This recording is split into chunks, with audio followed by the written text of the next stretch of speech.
Welcome. Today's data structure is a binary search tree. As always, let me start with describing the functionality before we describe how we implement it. And the functionality that is the abstract data type, and the abstract data type that we want to have today is a dynamic ordered set. What does that mean? Dynamic means we want to be able to insert and delete. Ordered set simply means that I want to be able to support typical queries on an ordered set. So we have a set of elements, each with a key, and the type of operations that I want to have are queries about the ordering. And that, for instance, is what's the smallest element, what's the largest element, given element, what's the next element in the order, so the successor, or the previous element in the order, the predecessor. I also want to be able to search in the set of elements by the key. And then we want to have operations that allow to modify the set of elements, and that's why it's called dynamic. And the two operations that we're going to support here are insert and delete.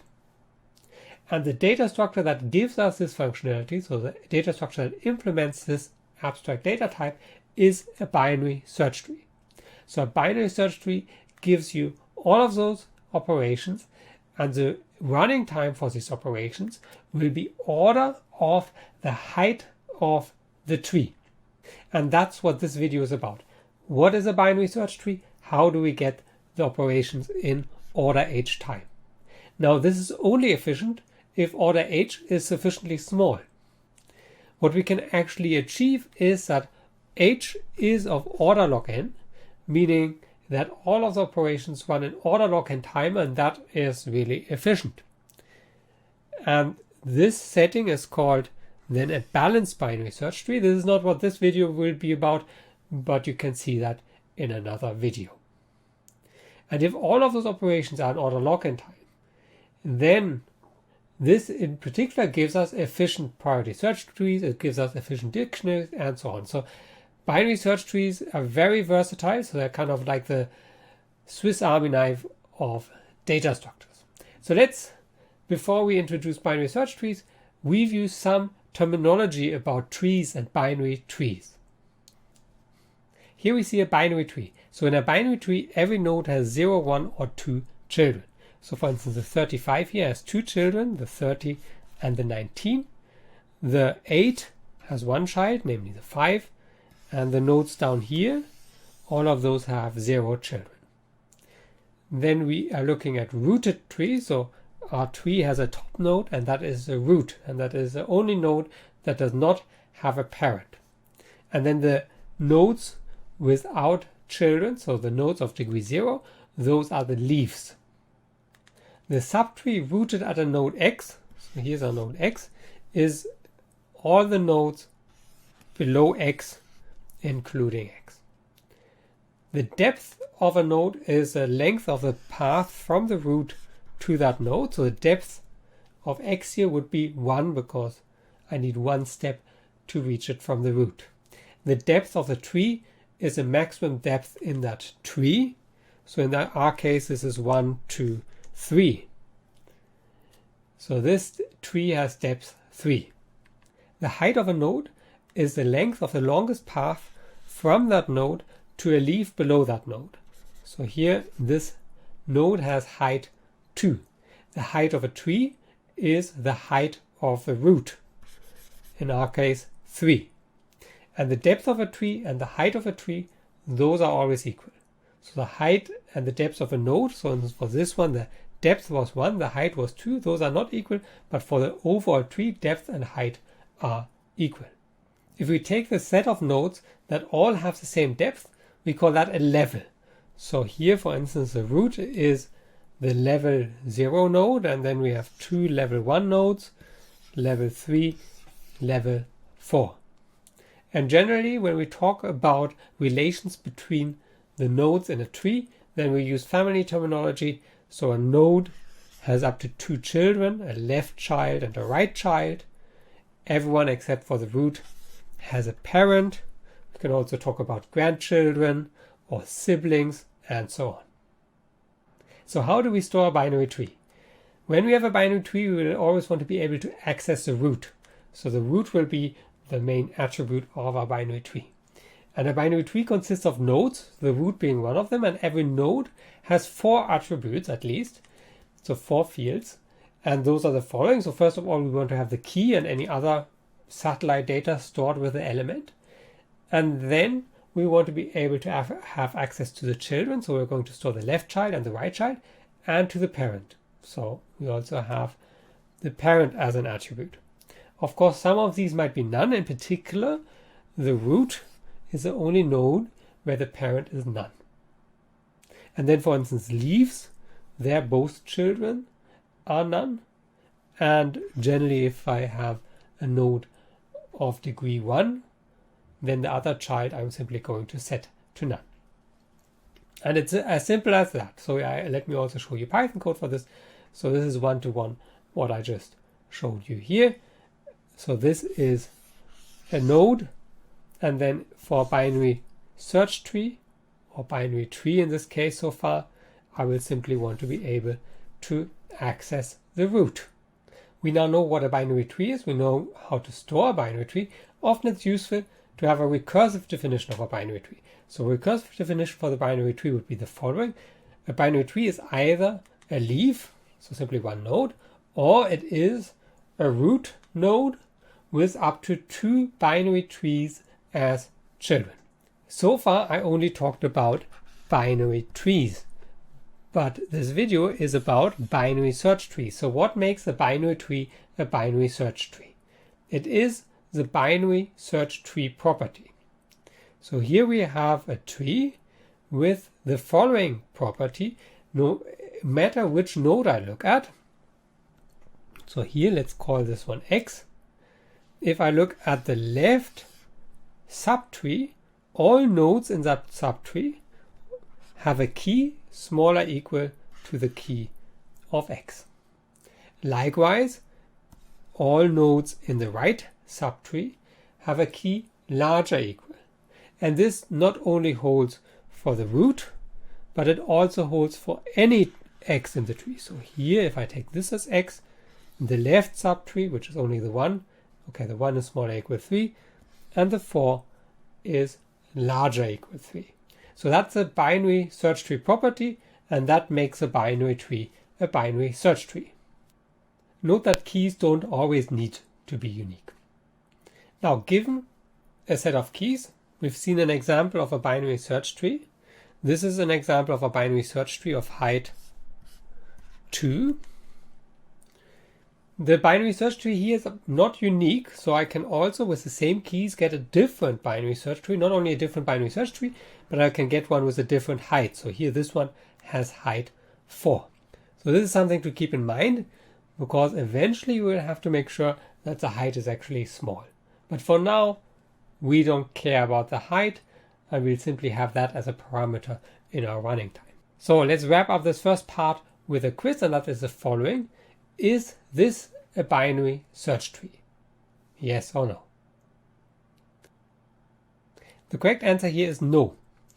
And for that you have to look carefully, and it is the 12 which causes a problem, namely not in relation to the 9. In relation to the 9 it's fine, but in relation to this 10 here. So the 12 is in the left subtree of the 10, but it is not smaller equal 10. And this is why the binary search tree property is violated, and therefore this is not a binary search tree.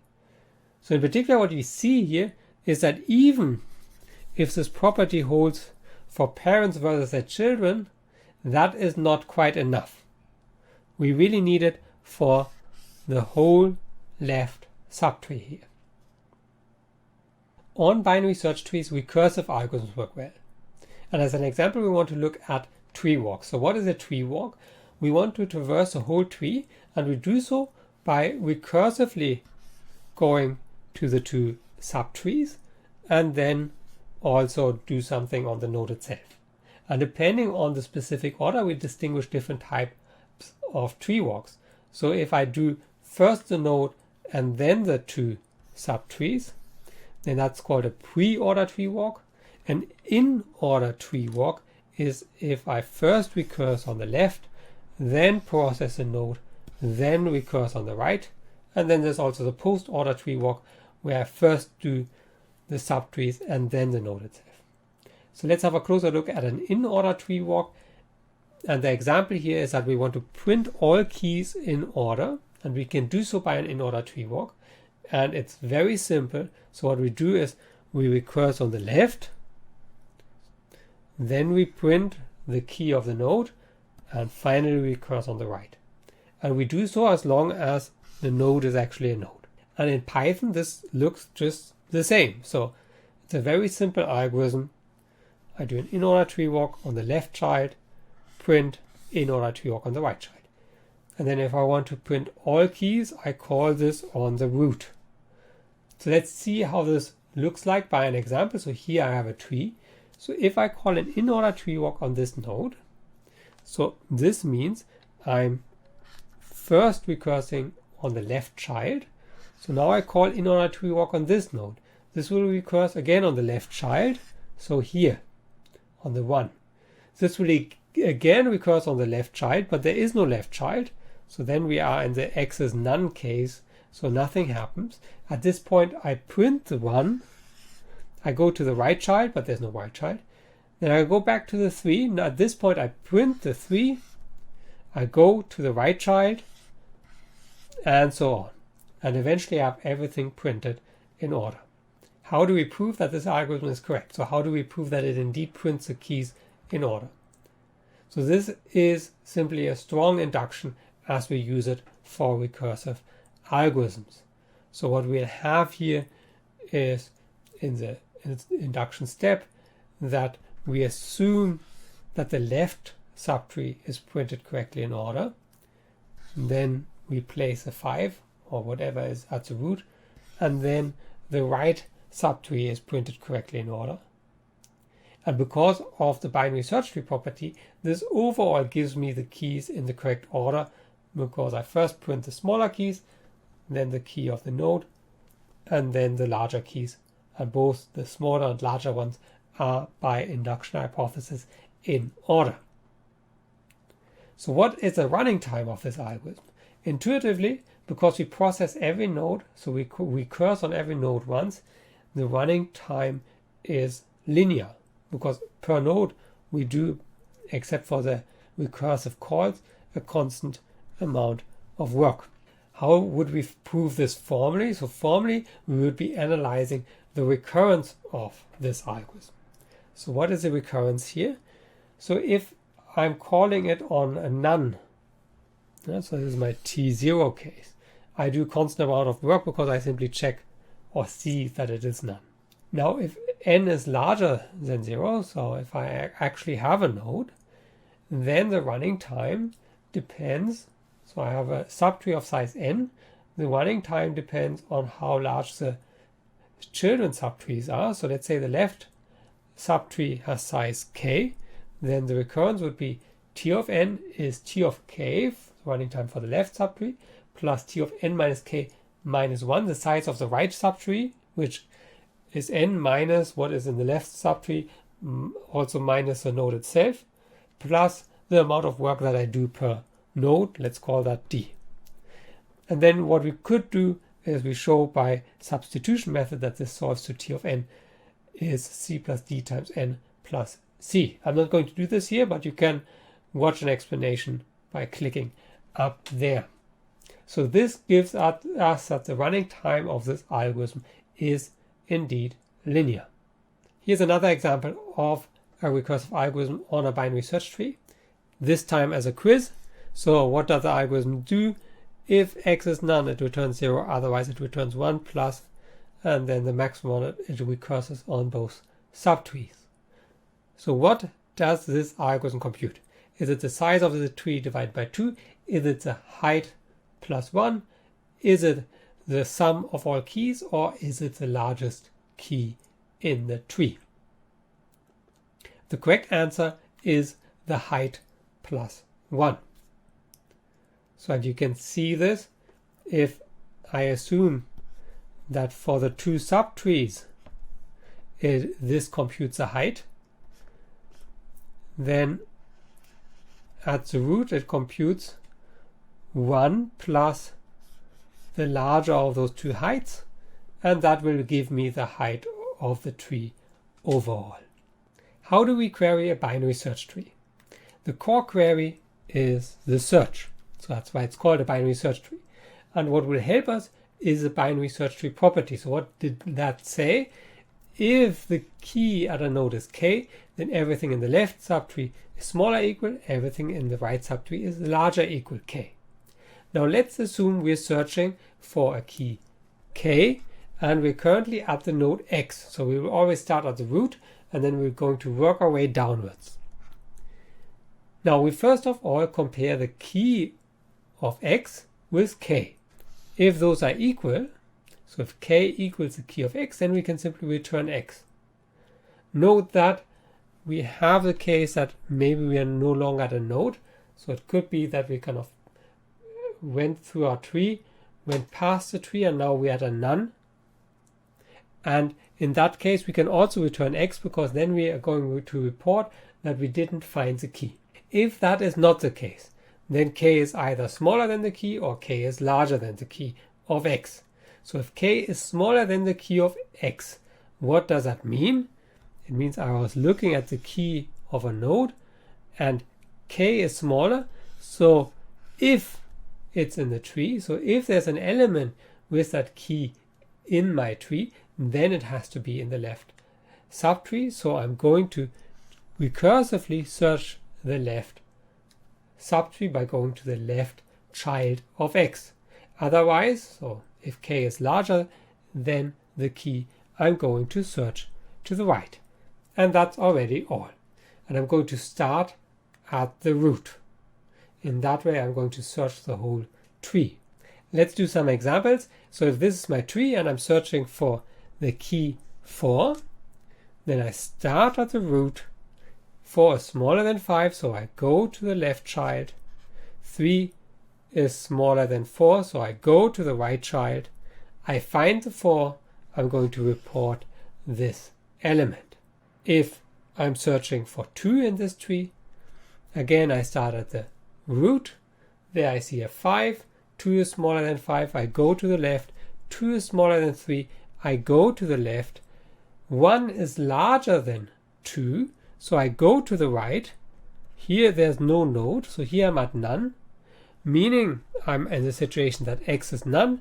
I return x, that means I return none, and 2 is indeed not in the tree.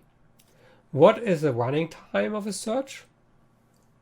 The running time is simply the length of the search path, and that in the worst case corresponds to the height of the tree.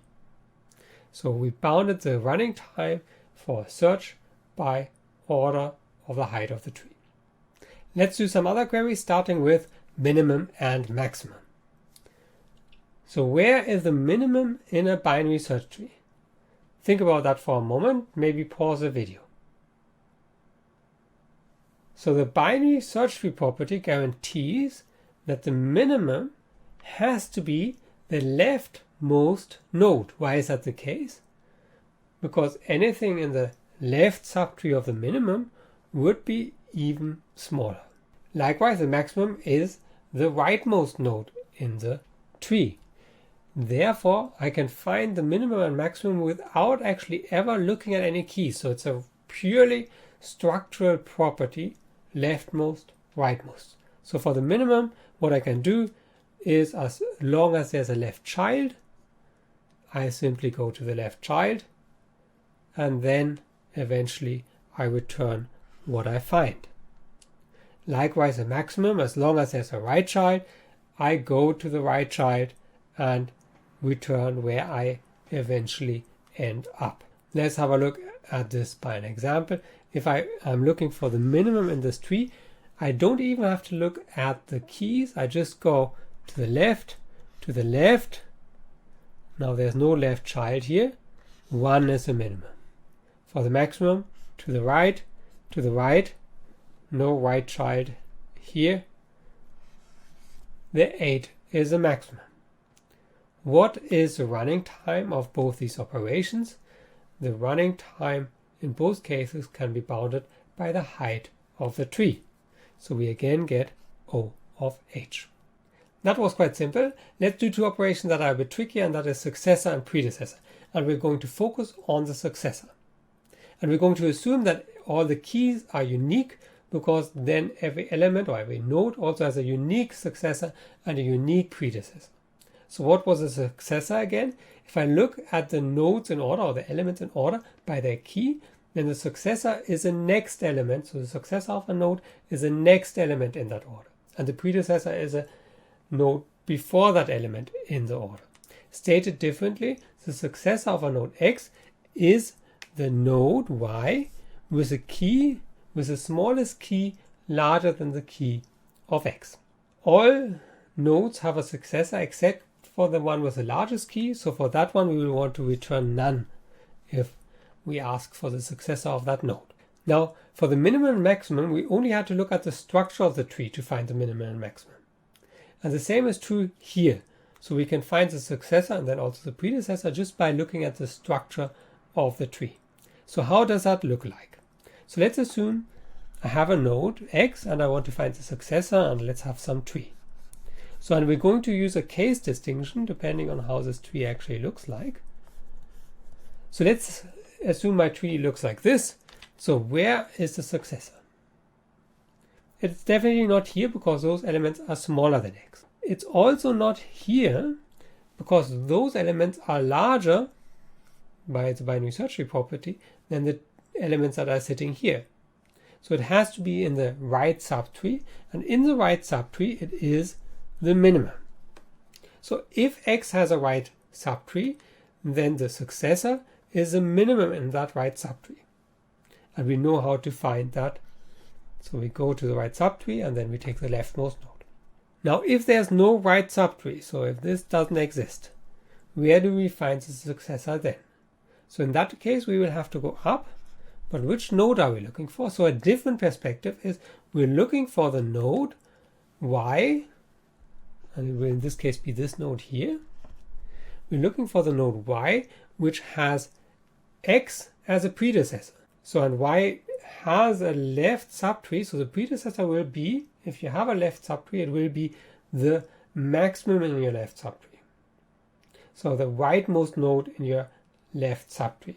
And that indeed is the case here for X because X does not have a right subtree. So in this case, we immediately found such an element. So the other situation would be if this is X and I go up to the left, then okay, this node does not have X in the left subtree. So I go further up until I do a step to the right, and this will then be the node that I'm looking for. So what does that mean? I move up in the tree, but if I go to the left, I want to go further up because the nodes to the left are smaller than X, and as soon as I go to the right ones, I know I have the successor. Let's look at this more concretely. So let's say I have this tree and I'm looking for the successor of 15, or the node with the key 15. Then if there is a right subtree, I'm going to return the minimum in that right subtree. So I go to the right subtree, I find the leftmost node and return that. So that would be the 17 here. If I want to find the successor of 6, 6 has a right subtree. I'm going to that right subtree. I'm going to return the minimum. So starting here, go left as far as I can. I can't go left at all. So I'm going to return the 7. The successor of 4. Now this is an interesting case because 4 does not have a right subtree. So then I'm in the second case here. I'm going to say Y is a parent of 4. So that would be the node with a 3 here. As long as Y is not none, it's not none, and X is a right child. So 4 is a right child of 3, or the node with the key 4 is a right child of the node with key 3. Then I go up further. So then I'm going to set X to Y. This is going to be my new X, and Y is going to be the parent of that. So now this here, the 6, does not have X as a right child. X is a left child. Therefore, I'm going to now return Y. I'm going to return the 6 which is indeed the successor of 4. So I went up until I did for the first time a step to the right. I returned whatever was there. One more example. If I want to find the predecessor of 6, then 6 has a left subtree. So I'm going to return the maximum in the left subtree. That is the 4. And that fits with 6 being the successor of 4. And I only described successor explicitly, but predecessor is defined symmetrically. So instead of right, I have left here. Instead of minimum, maximum. Instead of right, I have left here. And that's it. What is the running time of successor and predecessor? So there are two cases. Either I simply go down, then the running time is O of h, or I only go up, then the running time is again O of h. So overall the running time of successor and predecessor is O of h. Let's wrap up the queries with a quiz, and the question is, what does this algorithm give us if we call it on the node with the key 20, this node? 15, an error, or none? The correct answer is none, and that's also what we would like to have. So let's check that. If I call successor on 20, so there's no right subtree, so I'm in this other case where I call this y, this is my x. Now x is the right child of y, so I go up. Now this is y and this is x. X is still the right child, so now y becomes a parent of the root, so that is none, and the root is x. Now we are no longer in the case that y is not none, because y is actually none.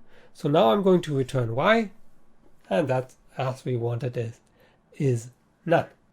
Now we know how to query a binary search tree. Let's see how to modify the binary search tree, how to insert and how to delete, starting with insertion. So let's assume we want to insert z into our tree, and here's an example. So we want to insert 14. Conceptually, that's very simple. We simply search for the 14. So 14 is smaller than 15, larger than 6, larger than 7, larger than 13. So here's none, you could say. Now that's where we want to insert the 14. So 14 should go here. Now we have to be slightly careful. Let's call this node, actually it's not a node because it's none. Let's call that x.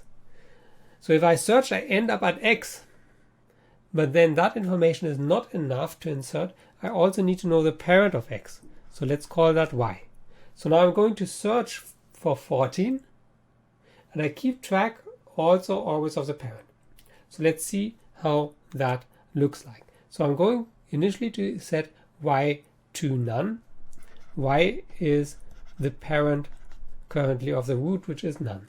We're going to set x to the root. So now we have x and y is a parent of x. While x is not none, so while my search is not done yet, I'm going to set y to x. So y is going down 1, and then x goes down 1, and that is done in the following way. If the key of z is smaller than the key of x, then I want to go to the left. Otherwise, I want to go to the right. So then I set x either to the left of x or to the right of x. And then eventually I'm here. And now I set the parent of z to y, which hopefully is this node here. Now if y is none, meaning that z should actually be the root, then I'm going to set the root of the tree to z. Otherwise, so if my new node actually has a parent, then depending on its key, it will be either the left child or the right child. And with that, I am done. I described how to insert a node, but if I simply have a value, then I will first simply put that value into a dummy node, so with everything set to none, and then insert that node. Let's recap this example once more. So I want to insert z. I'm going to set y to none, I'm going to set x to the root, and as long as x is not none, I'm going to set y to x, so y is now the root, and I'm going to set x to the child, which I would go to if I'm going to search for the 14, so that would be 6 now. 6 is not none, so y comes, x goes further down, y comes, x goes further down. Eventually, this is y, x is now none. So now I'm going to set the parent of z to y. I'm going to set z to as the right child of y, and that's it. And the running time is simply the time to traverse the tree down once, and that is O of h. So that was insertion. Let's do deletion. And for deletion, we will have a case distinction on how many children the node has that I want to delete, because the fewer children it has, the easier it is to delete. And the easiest case is I have a node without children. So for instance, I want to delete the 7. How do I do that? I simply remove it. What do I need to do for that? I have to tell the 9 that now the corresponding child is gone. So I'm going to set that to none. And now 7 is gone. Next case, I want to delete a node with 1 child. So for instance, I want to delete 18. Again, that is easy because I can simply tell my parent, so the 15, to adopt the child, my child, so the 20. And I have to tell 20 that now the 15 is its parent. In this way, I bypass the 18, and 18 can be removed, or is already simply removed from the tree. So the tricky case is if I want to delete a node with 2 children. So let's, for instance, assume I want to delete the 6 here. How can I do that? So we're going to use a trick here, and that is the following. Because 6 has 2 children, I know that the successor is the minimum in the right subtree, meaning the leftmost node in the right subtree. What does that mean for the successor? The successor does not have a left child, so the successor has at most 1 child. So it would be easy to remove the successor with one of those 2 cases. And that's exactly what we're going to do. Instead of removing the 6, we're going to remove the 7. Now, of course, we wanted to remove the 6, but what we can do is we simply write the data of the 7 into the node where we previously had the 6. So we write the key there, and if there was satellite data, we also write the satellite data there. So that we have the 7, we put it in here. And that's it. So what is the running time of deletion? So if I had no children, it was simply constant time, very easy. If I had 1 child, again, constant time and easy. If I had 2 children, I had to do a successor query. So that took order height time, and that is the running time of deletion. So I can delete in order h time. So now we've seen all queries, we've seen all the modification operations that we wanted to have. What does that mean in terms of the efficiency of a binary search tree as a dynamic ordered set? So what we've seen that all operations depend on the height. So they were all order of height. Now in the worst case, the height can be very large. So if I have a tree structure like this, then the height is linear. So in the worst case, all of these operations take linear time. The good news is that we can do better. We can do much better. We can get a height of order log n, and that's essentially optimal, because no matter how I, for instance, draw this tree, I will never get anything better than height log n. And order log n is what we can guarantee. We have to put in some extra work to balance the tree. So then such a binary search tree is called a balanced binary search tree. I'm not going to show you in this video how that is done, but there will be another video about balanced binary search trees. Now, with a balanced binary search tree, we now have an efficient data structure for dynamic ordered sets. So let me illustrate this by showing you some advantages over other data structures. So in a linked list is a dynamic data structure, but there's no way to search it efficiently. So searching in a linked list takes linear time. I can do this order log n time in a balanced binary search tree. Now, in a sorted array, there I can search efficiently. So there I can search in order log n time. But a sorted array, I will need linear time for insertion and deletion. I can do this in order log n time for my balanced binary search tree. If we take, for instance, a hash table or a heap, now those support specific operations. So in a hash table I can search efficiently, in a heap I can find the maximum if it's a max heap or the minimum if it's a min heap efficiently. But for instance, successor and predecessor I cannot do efficiently in those two data structures. And also in a min heap I cannot do maximum, in a max heap not minimum, and in a hash table also not min or max anyway. So a binary search tree is very versatile, and a balanced binary search tree is very efficient. So let's wrap up this video with a quiz, and that is, what is the running time of extract max for a balanced binary search tree? Constant, order log n squared, or linear time? The correct answer here is order log n, because I can simply find the maximum order log n time and then I delete it also in order log n time. Log n plus log n is order log n. We've seen binary search trees, how to query them, how to modify them, and that they're efficient if we can balance them. And that's all for today.